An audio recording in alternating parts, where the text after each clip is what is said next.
कुछ नहीं मिलता दुनिया में मेहनत के बगैर। खुद का अपना साया भी धूप में आने से मिलता है। अपने साये से मिलना होना तो धूप में निकलना पड़ता है। तो याद रखिए, मेहनत के बगैर कुछ भी मिलना मुश्किल है, लेकिन हाँ, मेहनत करोगे तो कुछ न कुछ तो अवश्य मिल ही जाएगा। 14 सितंबर 2024 5:10 पे भगवान जी का नाम लेके मैं अपनी पढ़ाई शुरू कर रही हूँ। आप मुझसे पूछते हैं ना कि दीदी आपने कैसे सब कुछ किया, कैसे यूट्यूब सीख लिया। कुछ लोग तो ये बोलते हैं कि आप किस्मत वाली हो, आपका यूट्यूब चैनल इतना जल्दी ग्रो कर गया। जी, आपको अभी किस्मत दिखती है क्योंकि आपने मेरी मेहनत तब नहीं देखी जब 2016 में मेरे पास फ्री टाइम था। मैं ये चीज़ें सीखती रहती थी। मैंने कभी समय गंवाया नहीं, कभी समय बर्बाद नहीं किया। मैंने एन्जॉयमेंट भी किया, फ्रेंड के साथ भी किया, अपनी फैमिली के साथ भी किया, लेकिन जो भी मुझे वक्त मिलता था मैं उसमें कुछ ना कुछ तो सीखती ही रहती थी। चाहे वो खाना बनाना हो, चाहे वो यूट्यूब हो, चाहे जो मैं वर्क फ्रॉम होम जॉब करती थी उसके बारे में सीखना हो, मैंने सीखना कभी भी नहीं छोड़ा। चाहे मेरी प्रेगनेंसी के जर्नी में मैं पढ़ाई से दूर रही, मैंने किसी एग्ज़ाम की तैयारी नहीं की, मैंने अपनी प्रेगनेंसी जर्नी को बहुत एंजॉय किया, लेकिन उस टाइम पे भी मैंने पढ़ना और कुछ सीखना नहीं छोड़ा। मैंने पढ़ाई की, नॉवल के साथ कुछ बुक्स अच्छी पढ़ ली ताकि मेरी रीडिंग हैबिट है वो ना छूटे, और मैं कुछ ना कुछ सीखती गई। मेरे को बस जुनून था कि घर पे बैठ के भी कुछ ना कुछ तो करना है, काम खाली नहीं बैठना है। कभी ट्यूशन्स भी दिए, बहुत कुछ किया है लाइफ में। छोटी छोटी शुरुआत होती है। स्टार्टिंग में तो डर सबको लगता है। डर मुझे भी लगा फासला देखकर, पर मैं बढ़ती गई रास्ता देखकर। खुद ब खुद मेरे नज़दीक आती गई मेरी मंजिल, मेरा हौसला देखकर। डरना नहीं है, जुनून को हमेशा अपने साथ रखना है, फिर देखना आप कैसे आगे बढ़ते रहते हैं। और एक बात जो मैं आप सबसे ज़रूर बोलना चाहूँगी कि काम करो ऐसा कि पहचान बन जाए। हर कदम ऐसे चलो कि निशान बन जाए। यहाँ जिंदगी तो हर कोई काट लेता है, जिंदगी जियो इस कदर कि मिसाल बन जाए। जिंदगी ऐसे जीना जरूरी है कि मिसाल बन जाए, और पहचान भी, जो मुझे लगता है कि मेरी बन चुकी है, जो आप सब मुझे इतना प्यार जो देते हैं, और उसके लिए आप सबका दिल से शुक्रिया। जिस दिन आपने ये सीख लिया कि सीखते कैसे हैं, फिर आप कुछ भी जीत सकते हैं। सीख कर ही तो जीत तय होती है। सीख लिया फिर जीतने में कोई दिक्कत नहीं होगी। और हाँ, अकेले चलने का साहस रखो जनाब, कामयाबी एक दिन आपके कदमों में जरूर होगी। किसी ने मुझे मैसेज किया है कि दीदी मैं बीएससी एग्रीकल्चर की वैकेंसी के लिए तैयार कर रही हूँ। 2018 में फॉर्म निकला था और अब 24 में फॉर्म निकला है। घर वाले बोल रहे हैं इसके चक्कर में बर्बाद मत करो खुद को, एमएससी एग्रीकल्चर करो जिससे डिग्री मिल जाएगी। मैं क्या करूँ, मेरा कोई भी दोस्त ये एमएससी नहीं कर रहा, सब जॉब की तैयारी कर रहे हैं।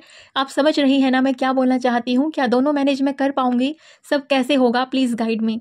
जो आपकी सिचुएशन है ना, सेम सिचुएशन मेरे छोटे भाई की है। यूपीएससी की प्रिपरेशन कर रहा है, उसके मन में भी ये उधेड़ बुन चलती रहती है कि मैं एमए कर लूँ। उसने बीए किया हुआ है और अभी उसने एमए में एडमिशन भी लिया है।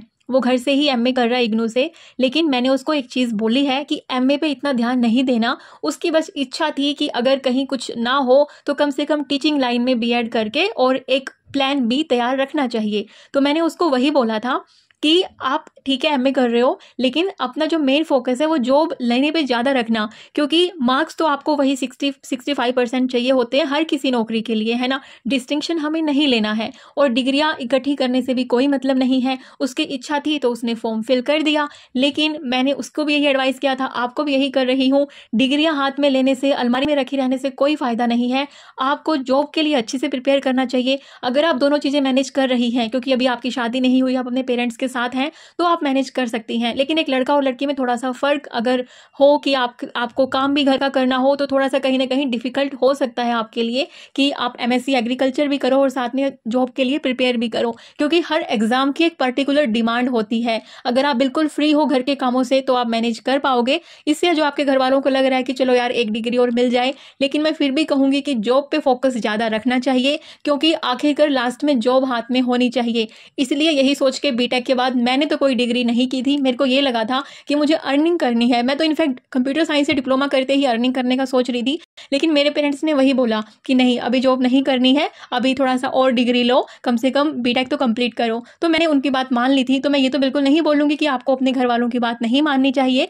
कहीं ना कहीं उनका भी एक यही होगा कि आपके पास प्लान बी हो, एमएससी होगी तो शायद कुछ और आप कर पाओगी, तो आप वो कर सकती हैं, लेकिन डिपेंड करता है आपके पास टाइम कितना है। किसी ने मुझे बोला है कि दी, मैं आपसे बहुत इंस्पायर्ड हूँ। पाँचवीं क्लास में मेरा बच्चा पढ़ता है, मैं एक हाउसवाइफ हूँ, जॉइंट फैमिली में रहती हूँ, टारगेट अचीव कैसे करूँ, फर्स्ट ग्रेड टीचर की तैयारी कर रही हूँ।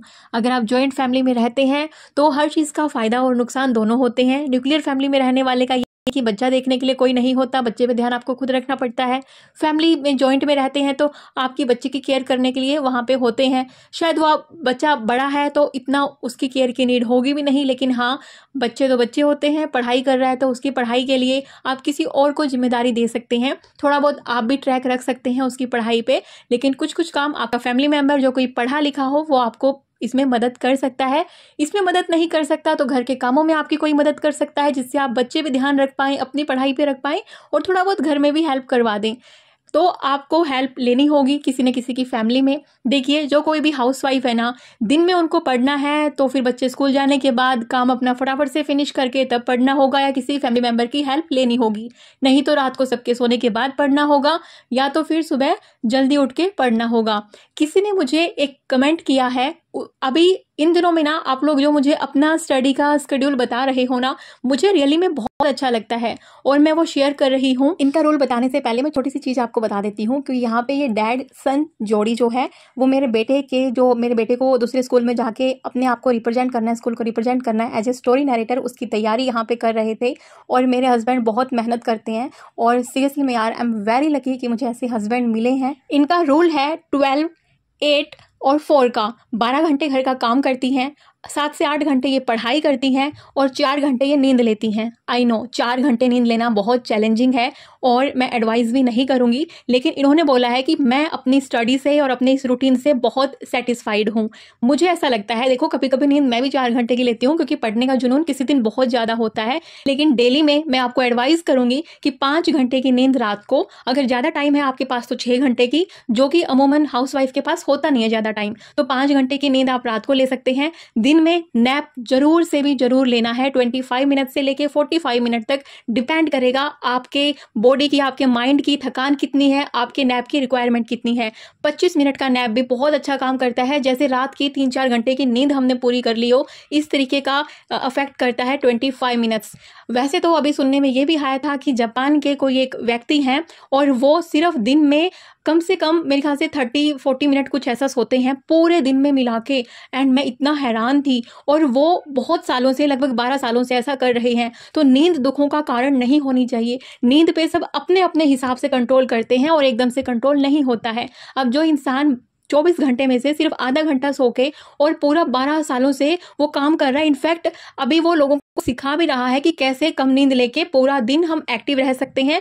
और जो ऐसे लोग होते हैं ना जो कम सोते हैं, तो वो बहुत बड़ी कंपनियों के मालिक होते हैं, बहुत बड़ा उनका कारोबार होता है। ऐसा नहीं है कि वो स्ट्रगल कर रहे हैं इसलिए इतना कम सो रहे हैं, ऑलरेडी वो सक्सेसफुल है लाइफ में, लेकिन उनकी हैबिट बन गई है ये सक्सेस पाके कम नींद लेके और बहुत सारा एक्टिव वर्क करने की। अब जिस लेडी का मैंने आपको एग्जांपल दिया कि वो 4 घंटे में सफिशिएंट नींद अपनी ले पाती हैं, तो उस हिसाब से आप अपना टाइम जोन देखें, लेकिन धीरे धीरे नींद कम करें। 8 घंटे सोते हैं तो पहले 7.5 घंटे, 7 घंटे, ऐसा कर करके 5-6 घंटे पे लाएं। लेकिन अगर आप ये सोच रहे हैं कि एक ही दिन में आप 8 घंटे से 5 घंटे नींद कर लेंगी, तो वो आप 1-2 दिन ही कर पाएंगी, कंटिन्यूस नहीं कर पाएंगी। धीरे धीरे 21 डेज का चैलेंज लेके अपने इस हैबिट को डेवलप करना है। 21 डेज चैलेंज क्यों बोल रही हूँ मैं, क्योंकि 21 डेज में हम जो भी चीज़ करते हैं वो हमारी हैबिट बन जाती हैं चीज़ें, इसलिए आपको 21 डेज का चैलेंज लेके धीरे धीरे अपनी नींद को कम करना है। अगर नींद कारण है आपकी पढ़ाई ना होने देने का, देखिए 2 ही मेन कारण होते हैं, चाहे वो हाउसवाइफ हो चाहे वो कोई और हो,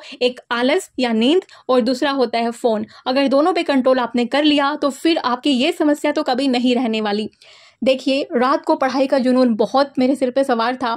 मैं पढ़ती गई, मुझे सुस्ती आने लगी थोड़ा सा, तो मैं वापस नहा के आई और मैं वापस यहाँ पे 12 बज के रात के लगभग 20-24 मिनट हुए हैं और मैं यहाँ पे पढ़ाई कर रही हूँ। मेरा टारगेट जो है मीट नहीं हो पा रहा था, इसलिए मेरे को ये मैंने सोचा कि मुझे घंटे काउंट नहीं करने, मुझे अपना आज टारगेट मीट करना है और टारगेट मीट करके ही सोना है। तो बस दृढ़ संकल्प किया और उसका परिणाम ये था कि मैंने अपना टारगेट पूरा किया। और जब हम एक दिन अपना टारगेट पूरा करते हैं ना, अगला दिन अपने आप हमारा इस तरीके से सेट हो जाता है, वो माइंडसेट ऐसे सेट हो जाता है। और यहाँ पे 12:50 पे मैं नेक्स्ट डे के लिए अपने टारगेट बना रही हूँ। जब टूटने लगे हौसला तो बस ये याद रखना, बिना मेहनत के हासिल वो ताज नहीं होते। ढूंढ लेना अंधेरे में ही मंजिल अपनी दोस्तों, क्योंकि जुगनू कभी रोशनी के मोहताज नहीं होते। Good night.